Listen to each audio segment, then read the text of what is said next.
untuk memulai kuliah pada pagi hari ini, kita awali dengan berdoa untuk keadilan dan keyakinan kita masing-masing. Berdoa mulai. Cukup. Ya, pembahasan pada pagi hari ini seperti yang sudah saya tugaskan pada kalian, kita akan membahas tentang standar pembiayaan.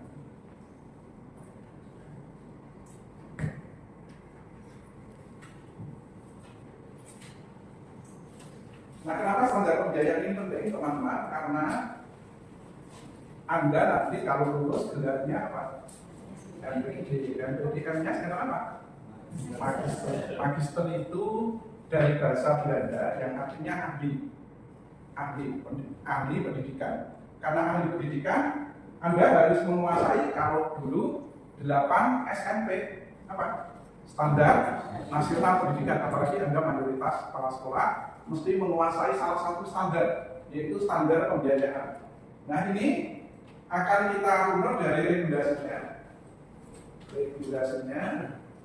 Yang pertama undang-undang, kemudian turunannya lagi peraturan pemerintah, kemudian diturunkan lagi menjadi Permendikbud. Nah, kita awali diskusi kita pagi ini. Anda mencari undang-undangnya, kemudian yang kedua peraturan pemerintahnya tentang standar pembiayaan, kemudian yang ketiga Permendikbudnya tentang standar pembiayaan. Nah, kita beri waktu sekitar 7 menit dari sekarang. Anda berdiskusi, nanti salah satu kelompok mempresentasikan hasil dari pencarian regulasi standar pembiayaan. Saya mulai dari sekarang, silakan dicari. Nanti salah satu dulu untuk penampil, kemudian yang lain menanggapi. Nah, silakan dari sekarang.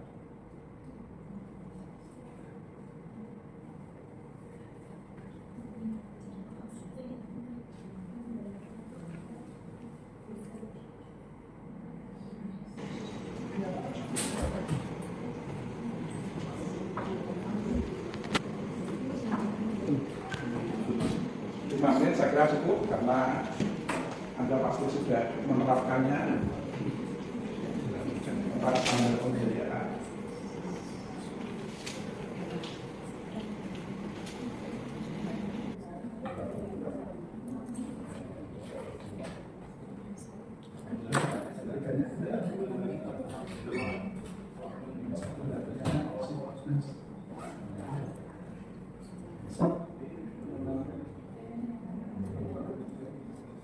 Ada kelompok yang sudah menemukan undang-undangnya?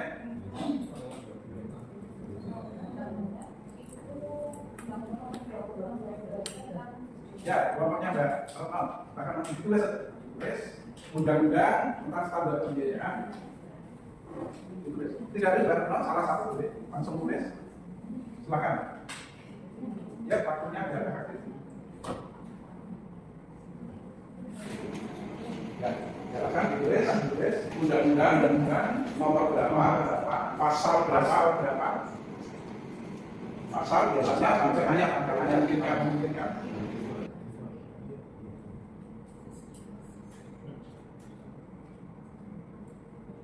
Namanya membantu kalau belum ketemu pasal dan ayat, tidak apa-apa.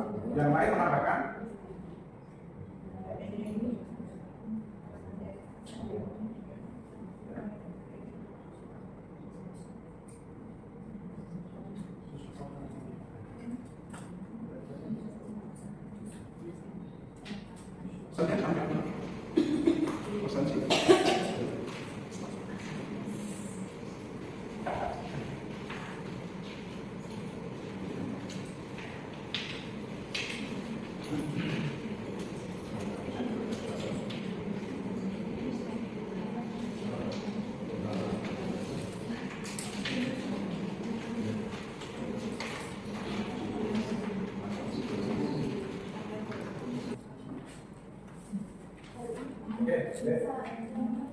Ada yang mau melengkapi satu kelompoknya berapa? Kelompoknya berapa ini? Ya, boleh.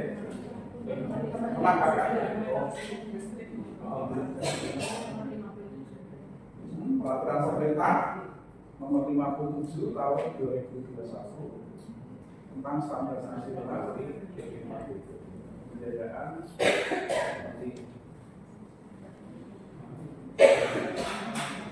mohon maaf Pak, untuk PP itu sekarang sudah ke PP nomor 4 tahun 2022 itu mengganti dari PP nomor 57 tahun 2021. ya, silakan ditulis Mas Yudi ke depan. Jadi ini kita diangkat dulu, ada sudah diperbarui PP-nya memang. Di sini diperbarui PP saja ditulis. Ya.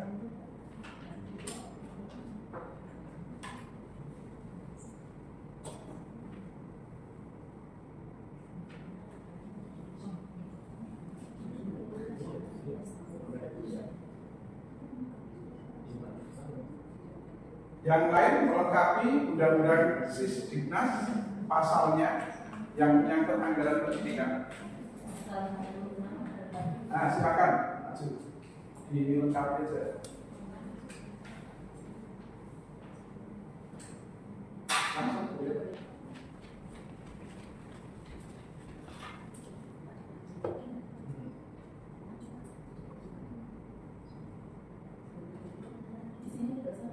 Biasa. Pasal 46 dan 49.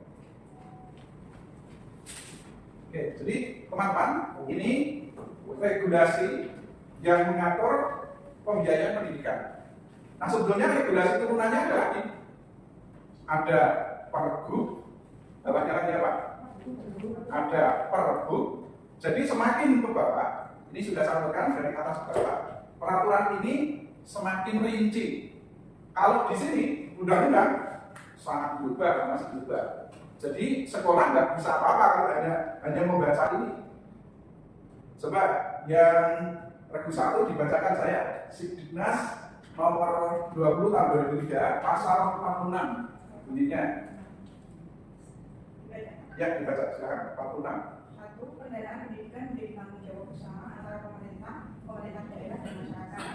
Itu pasal 46 ayat 1. Jadi sampai ayat kemudian ayat 2. Pemerintah dan pemerintah daerah bertanggung jawab menyediakan anggaran pendidikan sebagaimana dimaksud pada pasal 31 ayat 4 Undang-Undang Dasar tahun 1945. ya. Kemudian ayat 3, masyarakat berperan serta dalam pendanaan pendidikan sesuai dengan kemampuan. Ya, cukup. Teman-teman, jadi sebetulnya di atasnya masih ada lagi Undang-Undang Dasar. Ini undang-undang, artinya undang-undang dasar, yaitu pasal berapa? Pasal 31. Ininya gimana? Apa? Intinya gimana? Silakan dibaca. Masuk jawab mungkin? Masih kan? Ya.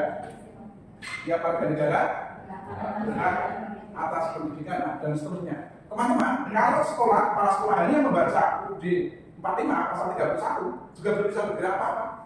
Terus nomor 1 Undang-Undang Sisdiknas kan hanya mengatakan bahwa tanggung jawab pembiayaan itu milik siapa tanggung jawabnya? Pemerintah daerah, masyarakat. Kalau hanya membaca itu juga belum bisa bergerak sekolah karena masih terlalu banyak. Lagi diturunkan lagi nomor 2 yang satu dari sini. PP juga masih terlalu umum. Turun lagi Permendikbud. Nah, kali ini sudah agak rinci. Sebetulnya sekolah sudah agak bergerak, hanya rambu-rambunya masih kurang. Maka diturunkan Pergub. Kemudian terakhir apa? Pembiayaan sekolah diatur dalam apa kalau di sekolah? Di sekolah. Anda membuat apa? Ya. Jadi sampai membuat RKAS. Jadi kalau kadang penulisan RKAS itu kenapa K-nya ditulis dulu. Nah, ini filosofinya ada. RKAS atau sekarang istilahnya bisa berubah. RKAS itu berarti K-nya apa? Kegiatan A-nya apa? Anggaran. Berarti duluan mana? Duluan kegiatan dulu. tidak anggaran dulu. Jadi Anda menyusun kegiatan, kolom terakhir kemudian anggarannya. Ada kesalahan yang dialami oleh sekolah, pokoknya bayarnya sekian dulu, kegiatannya kayak ini. Pernah dengar dulu? Kegiatannya belakang, sekarang bayarnya dulu, istilahnya uang gedung, masuknya 8 juta. Padahal belum dirinci apa-apa, sekolah sudah menetapkan anggaran dulu. Nah itu kekeliruannya. Jadi yang betul apa? Kegiatan dulu. Kegiatannya dulu, ini kegiatan, ini anggaran. Kegiatannya disusun lewat musyawarah yang melibatkan siapa saja. Kegiatan ini, kalau kegiatan stakeholder sekolah, siapa saja stakeholder sekolah itu? Sekolah, guru, komite, ya. Ini semua dilibatkan, baik menyusun kegiatan baru, menyusun anggaran, ini semua dilibatkan. Nah, kenapa harus dilibatkan? Terutama komite sekolah. Kenapa? Karena komite sekolah itu tidak hanya menjadi mitra, tapi mempunyai fungsi budgeting. Fungsi budgeting. Apa itu fungsi budgeting? Penganggaran. Jadi nanti yang punya kekuasaan itu sebetulnya komite dulu. Maka komite itu 50% diambilkan dari apa? Ahli pendidikan. Kenapa harus ada ahli pendidikan di peraturan komite itu? Aturan tentang komite harus ada ahli pendidikan. Karena jangan-jangan di antara 50% orang tua murid itu atau bahkan 100% itu tidak ngerti pendidikan. Maka ketika menyusun RKAS harus ada ahli pendidikannya. Ada tokoh masyarakat, ada siapa saja tokoh masyarakat, ada wali murid, ada ahli pendidikan. Jadi ahli pendidikan itu harus ada mengantisipasi semua wali murid, jangankan 50%, semua wali murid itu tidak ada yang ahli pendidikan. Mungkin nggak seperti itu? Sangat mungkin. Jadi di daerah-daerah terpencil ada kemungkinan 100% nggak ada yang ahli pendidikan. Itu akan membuat RKAS yang dibuat oleh kepala sekolah tidak bisa dikritisi. Nah sekarang poin kedua, teman-teman, uang masuk sekolah, sekarang pendapatan sekolah. Ya, diskusi yang kedua, pendapatan sekolah dari mana saja. Nah, setelah Anda mengerti peraturannya, sekarang uang masuk sekolah dari mana saja Anda tulis. Nanti kita diskusikan lagi. Ini dianggap sekolah negeri. Kalau sekolah swasta lebih leluasa. Sekolah negeri dulu.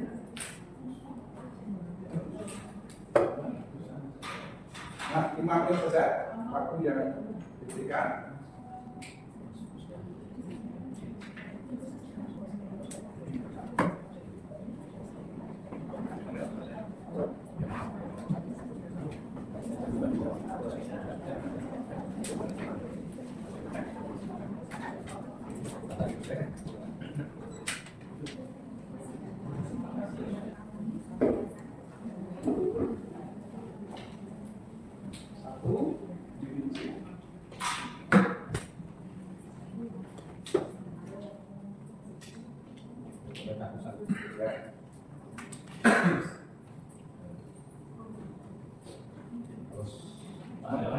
Ya, ada fokus.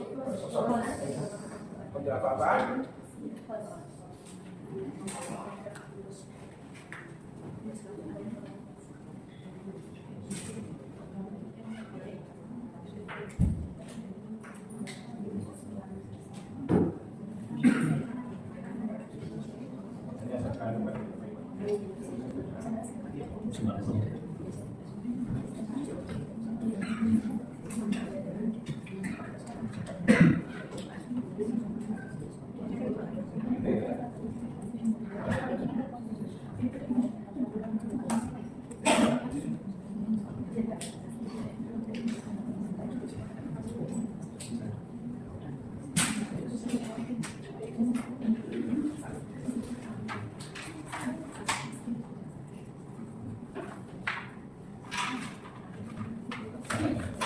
Ya, boleh. Mas Adaban kelompoknya menulis 6. Satu dari pemerintah pusat lewat APBN. APBN namanya BOS. Kemudian kedua lewat pemerintah daerah namanya BOSDA.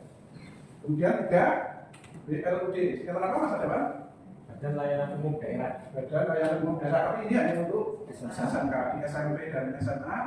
Jadi khusus ya. Keempat, sumbangan masyarakat. Kemudian kelima, bantuan pemerintah lainnya, maksudnya di luar BOS. Kemudian yang kelima, yang keenam, Dari kerjasama dengan mitra industri itu SMK juga. ya CSR ya. Jadi ini CSR ini memang menjadi kewajiban perusahaan. Kewajibannya apa? Sebetulnya 20% dari keuntungan itu harus masuk CSR. 20% dari keuntungan bersih itu masuk CSR. Jadi walaupun tidak kerjasama sekolah itu, ada kewajiban perusahaan itu di lingkungan Anda itu memberikan CSR-nya itu sekitar 20%, bukan dari tingkat, dari keuntungan. Nah teman-teman, ada satu hal yang menarik, sumbangan masyarakat, kemudian bantuan lain-lain, ada bantuan lain-lain sebetulnya, atau pendapatan lain. Nah apa kalau di sekolah negeri? Boleh, sumbangan alumni, itu dibolehkan, lagi? Ya? Usah bayi guru, ya betul punya turunan gitu. Iya. Itu pakai turunan. Terus penggunaannya apa? Tidak apa-apa, cuma saya baru dengar ini. Jadi memang saya pernah dengar tidak bisa menggaji guru honorer, itu teman-teman guru kami. Nah karena pendapatan lainnya kurang, sebetulnya kalau di perkotaan atau sekolah besar itu banyak menyewakan gedung, menyewakan kantin, apalagi operasi sekolah keuntungannya bisa dimasukkan di sekolah, apalagi lain-lain itu. Tetapi memang ini tidak dialami oleh sekolah-sekolah yang ada di pelosok atau di daerah terpencil. Padahal kalau di kota-kota kantin itu sangat pendapatannya sangat besar. Kenapa? Kalau muridnya 1000, hampir semua anak jajan. Kemudian ada sekolah yang menyewakan gedung bulu tangkis biasanya. Gedung bulu tangkis itu juga laris sekali. Bahkan ada sekolah yang bisa menyewakan gedung sebenarnya aula untuk kantinan. Tapi kalau di sekolah-sekolah yang ada di perkotaan itu bisa. Kalau di pedesaan atau daerah terpencil, kalau urunan guru itu yang memprihatinkan, mestinya bukan salah guru ya, bukan salah guru, itu guru jadi pahlawan betul kalau begitu. Karena gaji teman. Makanya teman-teman, saya sangat menyayangkan kalau sampai ada sumbangan seperti itu dikira pungutan. Ya, sering dikatakan pungutan, padahal tidak. Sekolah itu betul-betul nggak bisa bergerak setelah apa-apa sekarang pakai aplikasi. Saya paham itu. Begitu pakai aplikasi sekolah itu seperti nggak bisa bergerak. Kepala sekolah punya tamu dari pusat misalnya, itu tidak mungkin kalau tidak libur. Betul nggak? Tidak mungkin kalau tidak jemput ke bandara misalnya.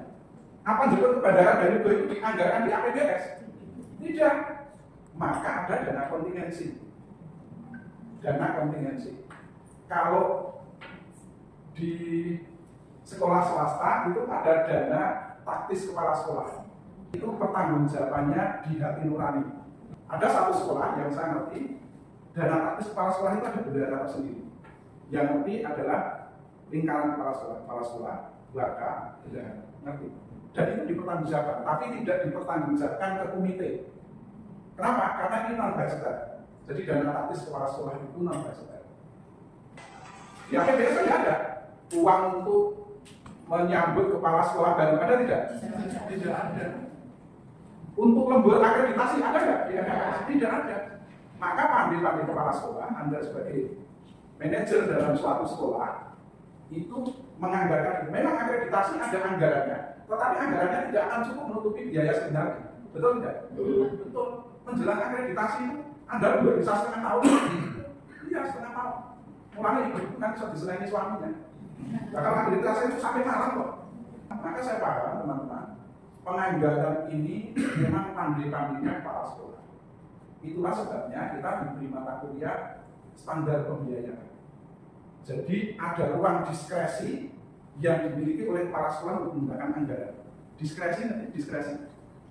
Diskresi itu kebijakan yang sebetulnya tidak ada di aturan.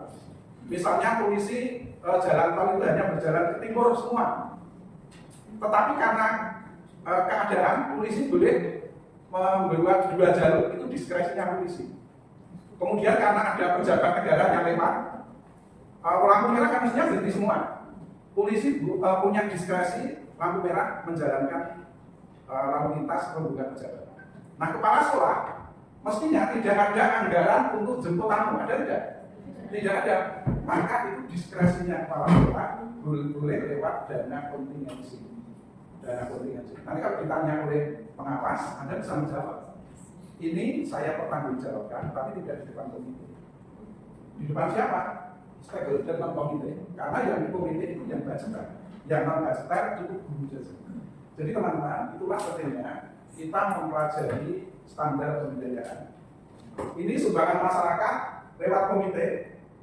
Inilah yang sering dikecam oleh sebagian orang yang tidak ngerti pendidikan. Ada nggak seperti itu? Ya. Banyak. Ini golek-golek, cari-cari kesalahan di sekolah. Jadi ada yang mengatakan dikira pungli, padahal ini kesepakatan. Maka ada sekolah yang sampai les sore dimaui oleh semua wali murid, tapi guru-guru tidak mau menyelenggarakan, tidak mau jadi panitia. Panitianya adalah semua wali murid. Itu saking guru mangkal itu kalau sudah seperti itu. Jadi mestinya les itu ya leading sektornya nggak apa, maka itu. Tetapi karena nanti timbangannya dikira pungli, akhirnya sudah orang tua saja. Dan itu terjadi banyak di sekolah, bahkan sekolah kota. Karena di kota itu ya tentu uangnya banyak. SPP kan mencari SPP kan gampang, walaupun istilahnya lainnya. Dulu ada istilah uang gedung, ya sekarang nggak ada istilah. Jadi sebetulnya teman-teman, pendidikan itu kalau diurus betul memang mahal. Mahal betul pendidikan itu. Teman-teman saya beritahu, pengalaman saya ngurusi SDIT. Saya itu SDIT bayar 550 sebulan. Jangan dikira banyak nih. Saya hanya bisa gaji guru itu UMR. Makan anak berapa?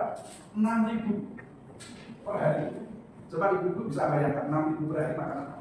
Tapi ya indahnya itu dapat ayam itu saya juga heran yang ngecake 6.000 sehari. Kemudian gurunya hanya saya gaji UMR. Kepala sekolah hanya saya gaji 3 juta. Itu 550. Maka ini saja oleh masyarakat sekitar dikira mahal. Saya tunjukkan APBS saya. APBS saya pajang. Boleh melihat, boleh membaca, boleh difotokopi. Saya sampai begitu. Boleh difotokopi, bawa pulang boleh. Sampai begitu. Karena apa? Saya tidak mau dikatakan ini mahal. Memang kalau semua itu dikerjakan, dibiayai oleh sekolah, mahal sekali. Coba Anda bayangkan kalau gaji guru misalnya satu sekolah ada berapa Mas Didi?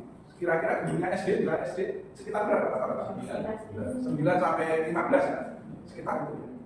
Gajinya misalnya 3 juta aja lah, sama 30 juta. Dan gambaran kasar saja, 30 juta. Kemudian ada TU nggak? SD ada ya? Tidak ada. TU-nya yang kepala sekolah. Nah, guru ya. 30 juta coba. 30 juta ini hanya biaya guru. Sekarang biaya ATK.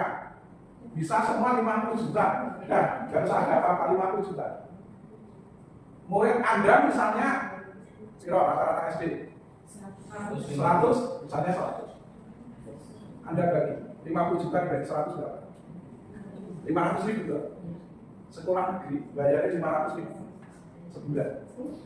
Ya sama dengan saya tadi, 550. Maka kalau sekolah gratis, kalau sekolah SD SMP gratis, sebetulnya pemerintah sudah mengalokasikan anggaran kepada semua anak didik paling tidak, nah makanya ada biaya satuan pendidikan. Itu jatuhnya begitu dihitung betul. Nah, teman-teman, standar pembiayaan ini mengajarkan kepada kita, satu, kepala sekolah harus bisa membuat RKAS dengan benar dan baik. Benar saja tidak cukup, karena ada bijaksananya juga. Kalau nindak uang loro ya rasa turunan kok dulu. Kalau layak jajan ya rasa turunan kok. Saya paham, karena itu tidak dianggarkan. Kenapa tidak dianggarkan? Karena di SD relatif tidak ada biaya lain-lain. Kalau di tingkatan SMA, SMK masih bisa bergerak. Tapi kalau sudah sekolah gratis, selalu kampanye itu sekolah gratis, itu sekolah relatif tidak bisa bergerak, kepala sekolah tidak punya ruang diskresi. Betul, kepala sekolah nggak bisa bergerak, nggak ada ruang diskresi.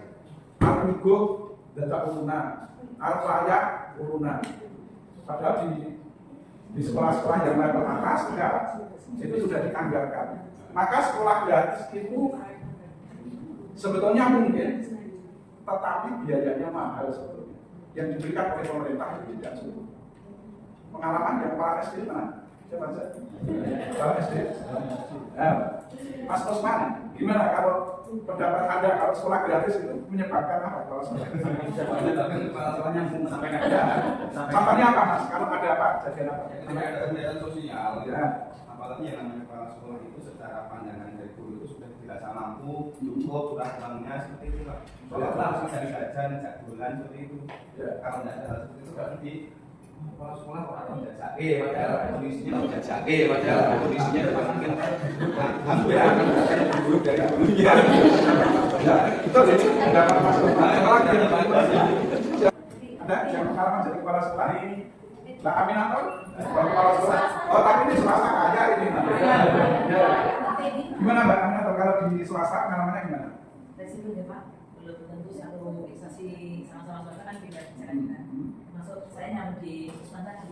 Kalau saya kan memang dengan wakada. Ini nggak bisa bergerak. Kalau di kami kalau sosial itu yang pertama saya kalau itu langsung bikin taman rumah itu dulu yang harus ke lokasi tujuan. Setelahnya kami juga Tidak bergerak kan? tidak sama sekali. Tidak nanti ya agak kalanya memang dari pribadinya. Ya kan beda lagi itu masuk dari tujuannya nih Pak. Kalau Mas Joko pejabat dinas, saya jalan nggak dengan kepala SD itu Mas Joko. Bukan salah. Dapat yang kepala dinas. Pak, itu diskus memang tidak ada sama sekali uang itu. Ya. Apalagi sekarang misalkan semua sudah kita menggunakan cash management system yang memang tidak bisa. Aplikasi ya itu. Ya, tidak bisa apa-apa. Karena semua sudah bersistem, tidak bisa menyisakan tidak ada sebagainya. Itu menjadi keprihatinan. Tetapi kan Pak, dalam peraturan pemerintah untuk Sulima itu kan memang boleh komite sekolah itu memungut anggaran dari bukan kita sumbangan ya, kita sumbangan dari orang tua atau murid itu boleh saja, cuma selama ini kan itu disalahpahamkan seolah-olah itu sebuah keuntungan, padahal sifatnya itu adalah sumbangan yang sifatnya memang untuk membantu keuangan sekolah yang memang sangat terbatas sekali. Ya, terima kasih Mas Joko. Ini suaranya pejabat ya. Enaknya pejabat lalu dulu kuliah bareng itu terus ngerti keluarnya. Oh ternyata sekolah itu sampai segitunya. Nanti urunan gaji konsolnya itu. Ya, Coba sehingga memang dimungkinkan komite itu mencari sumbangan ke panitia, tetapi itu disalah persepsikan oleh sebagian masyarakat, bahkan disalahgunakan menjadi duit, betul nggak? Ya. Teman-teman, di akhir sesi ini saya hanya ingin mengatakan sesuai tujuan kita di standar pembiayaan ini, kita kepala sekolah satu harus pandai-pandai mensiasati KKAS. Sebetulnya lewat pintu sumbangan lain-lain ini masih dimungkinkan. Kemudian kedua, kalau ada sumbangan lewat komite sekolah, ada pihak lain yang menanyakan, sebetulnya kita nggak usah pakai. Itu ada regulasinya. Ada regulasinya. Kita harus berani. Ini regulasinya. Ini sosialisasinya. Ini persensinya. Ini undangannya. Ketika sosialisasi itu tunjukkan pada yang minta-minta. Jadi Anda punya dasar yang kuat. Oh, saya tidak pungli. Bagaimana disebut pungli? Ini ada sosialisasinya. Ini undangannya. Ini notulensinya. Ini persensinya. Teman-teman, saya kira cukup pembekalan Anda di akhir teori ini. Mudah-mudahan ini menjadi bekal utama teman-teman kepala sekolah atau calon kepala sekolah, dan menjadi masukan juga untuk bapak-bapak yang hidup di pejabat pendidikan bahwa ada kesulitan tersendiri ketika aplikasi itu dimaknai dengan strict harus seperti itu. Nyatanya terjadi di lapangan banyak masalah. Mohon maaf ada kekurangan dan kesalahan. Mudah-mudahan dari kita berdoa bermanfaat. Amin. Assalamualaikum warahmatullahi wabarakatuh.